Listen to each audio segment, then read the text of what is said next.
What up, you guys? It's Peek out here in Singapore. I'm so excited because it's been a long day, but lots of epiphanies. Man, Maston Kip is kicking my ass. I gotta tell you that. So he has a Get Your Ideal Client workshop going on right now. It's spread out. I love the format. So it's a live masterclass, live streaming, and it's about 3 hours long.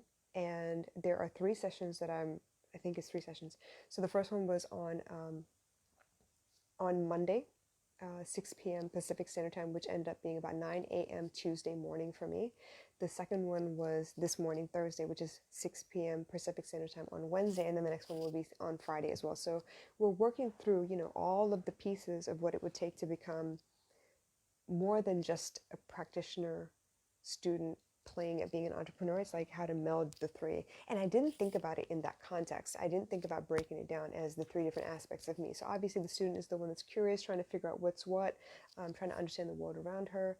The practitioner part would be the piece where I take what I've learned and I put it to work in my own life and see how everything pans out. Like I test all the theories that I'm learning. And then obviously the entrepreneur piece is that I make money on everything that I have learned and tested for myself in order to serve the community at large.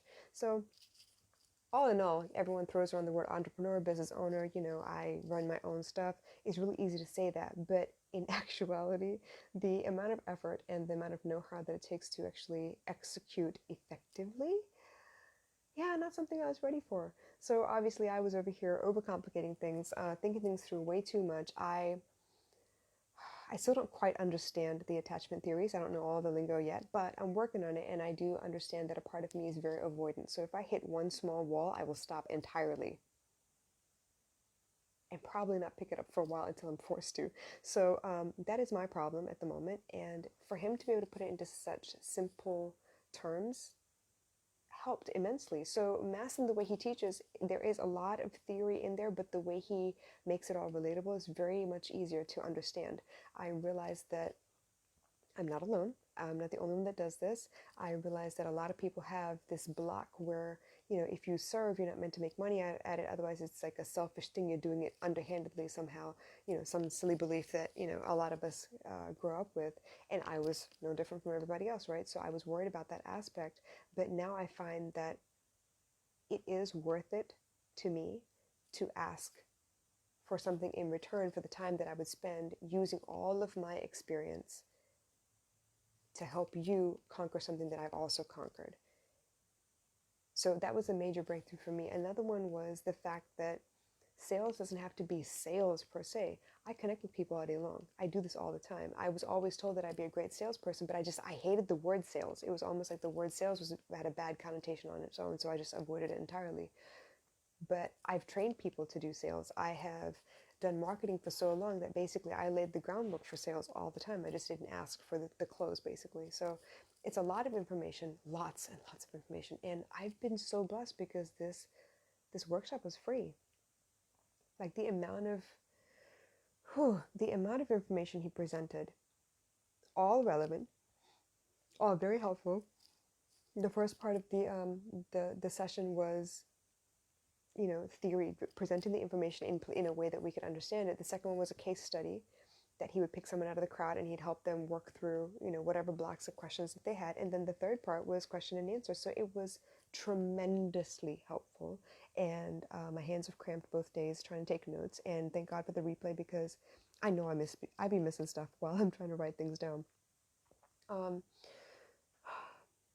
One of my major blocks that I was really struggling with was how to increase my pricing.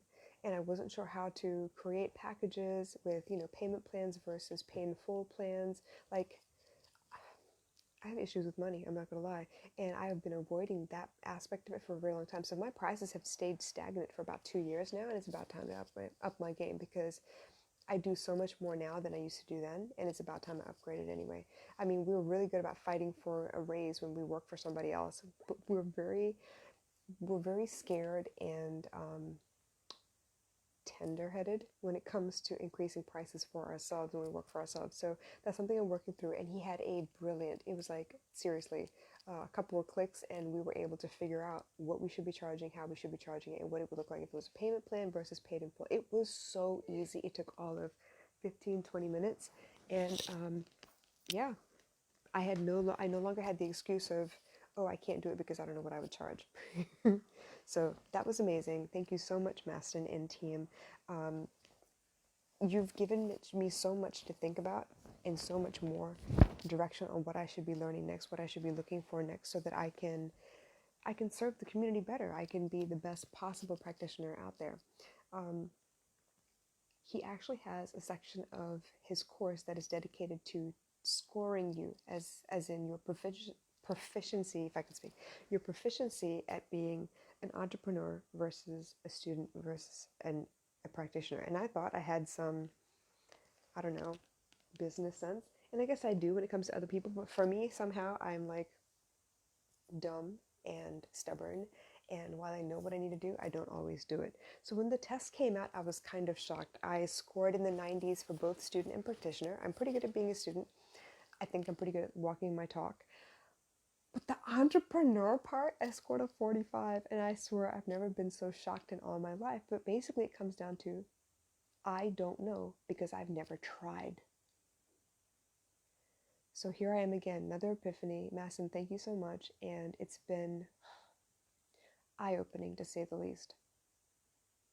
I don't know what the third session has in store for me, but I'm telling you, I think I have like 17 pages worth of notes at the moment. And no, they're not A4 size pages. They're small in that, A5 notebook paper. But about 17 pages worth of notes. I've been going over and over the recording just to make sure I understand what's going on. And then he has his risk challenge that we're doing now.